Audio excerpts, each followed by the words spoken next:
The Saints are in the final stages of filling out their offensive coaching staff. I'm Nick Underhill, and you're watching The Dot, presented by Matt Bowers Auto Group.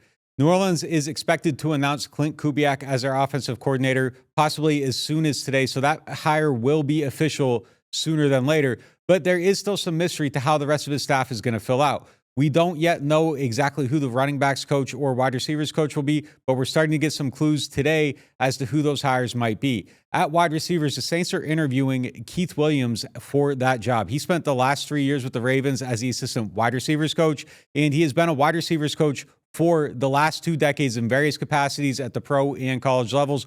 One of those stops includes Tulane, where he was their wide receivers coach from 2012 to 2014. So there are some ties to the area. He is well accomplished overall in that role, but the work with the Ravens is a little bit hard to judge considering their passing attack hasn't been quite high potency the last few years. So we'll see how that one fits, but he is expected to be the front runner for that job, and he is interviewing there today. So that announcement could come later this week. And then another announcement we're expecting to hear is Derrick Foster to be the running backs coach for the Saints moving forward. He spent the last 3 years with the Chargers in the same role, working with Austin Eckler and that group of running backs. Eckler led the league in touchdowns in one season under Foster's watch.